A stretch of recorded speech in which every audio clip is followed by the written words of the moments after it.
दोस्तों, आज हम एक्सप्लेन करने जा रहे हैं 1972 में आई मूवी जिसका नाम है व्हाट द पीपल सो। तो चलिए इस मूवी को एक्सप्लेन करते हैं। मूवी की शुरुआत होती है और हम सारा नाम की एक औरत को देखते हैं जो अपने बाथ टब में नहाने के लिए जा रही थी। लेकिन तभी सारा को बाथ टब में इलेक्ट्रिक शॉक लगता है जिसकी वजह से उसकी मौत हो जाती है। उसके बाद हमें 1 साल बाद का सीन दिखाया जाता है। यहाँ हम एलिस नाम की एक लड़की को देखते हैं जो कि अपने हस्बैंड पॉल के घर पर जाती है। पॉल की पहली वाइफ सारा थी जो कि करंट लगने की वजह से मर गई थी और सारा के मरने के बाद पॉल ने एलिस से अपनी दूसरी शादी कर ली। पॉल एक बिजनेसमैन होता है जो ज़्यादातर अपने घर से बाहर ही रहता है, इसलिए पॉल अपने 12 साल के बेटे के देखभाल के लिए एलिस को अपने घर पर बुलाता है। पॉल के बेटे का नाम मार्कस होता है। पॉल ने एलिस को बताया था कि मार्कस अपने स्कूल गया है जो कि 1 हफ्ते बाद घर पर वापस आएगा, इसलिए एलिस यहाँ घर पे पहले ही आ जाती है।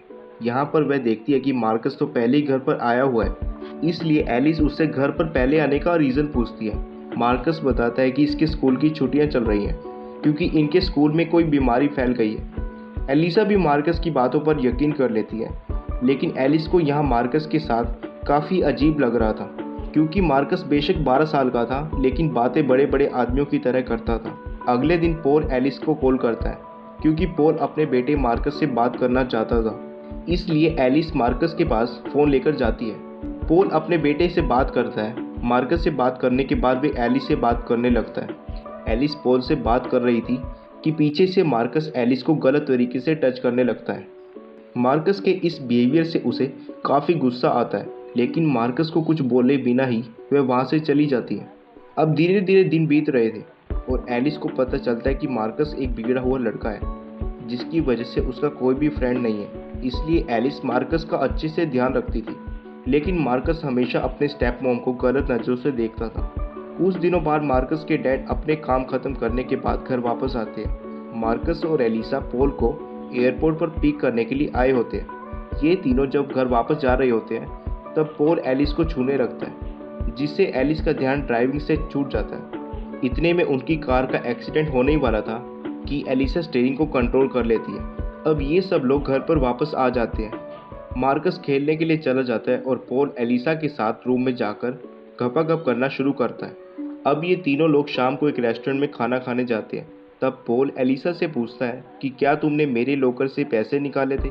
तब एलिसा पॉल से कहती है कि मैंने कोई पैसे नहीं निकाले, जबकि वो पैसे मार्कस ने निकाले थे उस टैक्सी को पे करने के लिए। इतने में मार्कस कहता है कि मैंने तो 365 सेंट्स ही निकाले थे। इस पर एलिसा मार्कस से कहती है कि तुमने ही तो मुझसे कहा था कि मैंने सारे पैसे लॉकर से निकाल लिए। मार्कस अब कहता है कि मैंने ऐसा तुमसे कुछ भी नहीं कहा। अब पॉल पैसे का सारा इल्ज़ाम एलिसा पर लगा देता है। अब एलिसा घर आने के बाद मार्कस के रूम की तलाशी करती है। उसे वहाँ पैसे तो नहीं मिलते, लेकिन मार्कस के रूम में एक फटा हुआ लेटर मिलता है। एक दिन स्विमिंग करते हुए मार्कस अपने डैड पॉल से कहता है कि एलिसा उसका बिल्कुल भी ध्यान नहीं रखती और एलिसा उसे पसंद भी नहीं करती। ये सब बातें एलिसा सुन रही होती है। पॉल मार्कस की बातों पर ज़्यादा ध्यान नहीं देता क्योंकि मार्कस एक छोटा बच्चा है और पॉल सोचता है कि छोटे बच्चे ऐसी बातें करते रहते हैं। इतने में वो अपने डैड से फिर से कहता है कि आज एलिसा मेरे रूम की तलाशी भी कर रही थी। इस पर पॉल एलिसा से इसके बारे में पूछता है, लेकिन वो पॉल को कुछ भी नहीं बताती। अगले दिन एलिसा मार्कस के बारे में जानने के लिए उसके स्कूल के प्रिंसिपल से मिलती है। प्रिंसिपल एलिसा को बताते हैं कि उनके स्कूल की छुट्टियां नहीं चल रही है, जबकि सच बात यह है कि मार्कस को स्कूल से निकाल दिया गया और एक सस्पेंशन लेटर भी मार्कस के घर पर भेजा गया था, लेकिन उसने उस लेटर को फाड़ दिया जो लेटर उस दिन एलिसा को उसके रूम में मिला था। प्रिंसिपल एलिसा को कहते हैं कि मार्कस इतना बिगड़ा हुआ लड़का है जो स्कूलिंग के आसपास के घरों के लोगों की जासूसी किया करता है। अक्सर वो उनको घपाघप करते हुए देखता था और तो और स्कूल के आसपास घूम रही बिल्लियों को भी वो जान से मार देता था। इन्हीं सभी रीज़न से उसे स्कूल से सस्पेंड कर दिया गया था। एक दिन पॉल एलिसा को एक पार्टी में लेकर जाता है। यहाँ एलिसा एक औरत से मिलती है जिसका नाम सूफी होता है। सूफी एलिसा से कहती है कि सारा उसकी एक अच्छी फ्रेंड हुआ करती थी जिसकी अचानक से एक दिन बाथ टब में नहाने से मौत हो गई थी। एलिसा को अब लगने लगा था कि उसके बेटे ने ही अपनी माँ को मारा है। एलिसा ये सब पॉल को भी बताने लगती है और कहती है कि मार्कस एक बहुत बिगड़ा हुआ लड़का है, लेकिन पॉल उसकी बातों पर बिल्कुल भी विश्वास नहीं करता। उल्टा ये दोनों आपस में लड़ने लगते हैं। एक रात एलिसा अंधेरे में ऊपर के रूम में आती है इस रूम से उनका बेडरूम साफ साफ दिख रहा था। हॉल देखकर एलिसा को पता चल जाता है कि ये हॉल मार्कोस ने ही करा है, ताकि वह उन्हें घपाघप करते हुए देख सके। इसलिए एलिसा गुस्से से मार्कोस के रूम में जाकर उससे पूछती है कि वो उन्हें घपाघप करते हुए क्यों देखता है। मार्कोस कहता है कि किसी को घपाघप करते हुए देखना इसे काफ़ी अच्छा लगता है। इस पर वो मार्कोस से कहती है कि इस पर तो तुम अपनी माँ को भी देखते होंगे।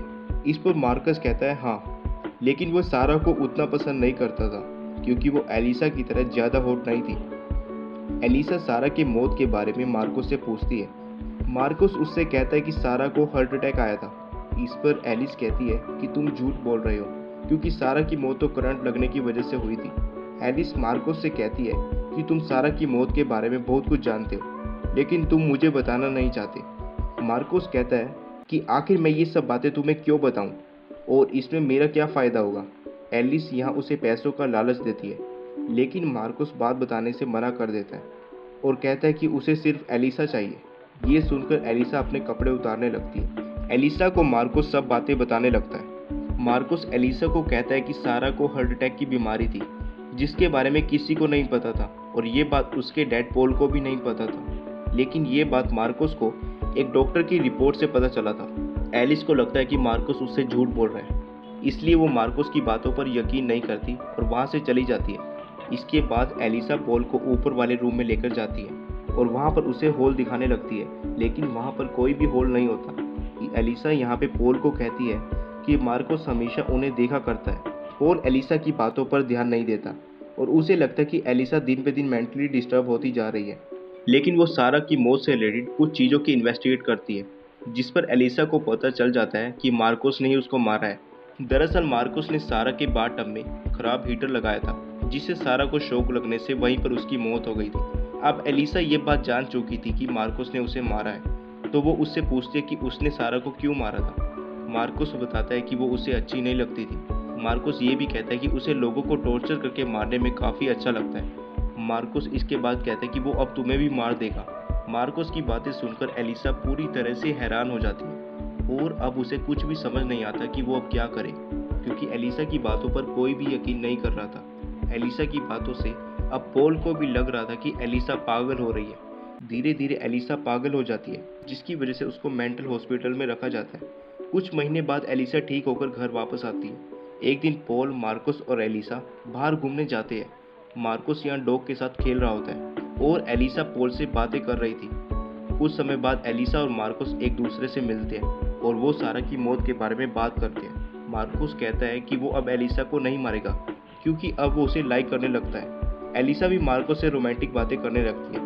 एलिसा यहाँ मार्कोस से कहती है कि वे दोनों मिलकर पॉल को मार देंगे और कहीं दूर भाग जाएंगे, और इसके बाद एलिसा मार्कोस को एक लंबे वाला किस करती है। एलिसा यहाँ एक कार को देखती है जो बहुत तेज स्पीड से आ रही थी। ये देखकर एलिसा डॉग के टॉय को रोड पर फेंक देती है, जिसे पकड़ने के लिए डॉग रोड पर जाता है। मार्कोस भी डॉग को बचाने के लिए उसके पीछे भागता है, लेकिन मार्कोस रोड के बीच में होता है और वो तेज कार आकर मार्कोस को ठोक देती है, जिससे मार्कोस वहाँ पे मर जाता है। मार्कोस की मौत से एलिसा काफ़ी खुश होती है क्योंकि एलिसा ने मार्कोस को मारने के लिए जो प्लान बनाया था वो कामयाब होता है। मार्कोस के मरने के बाद अब एलिसा टेंशन फ्री हो जाती है और यहीं पर इस मूवी का एंड हो जाता है।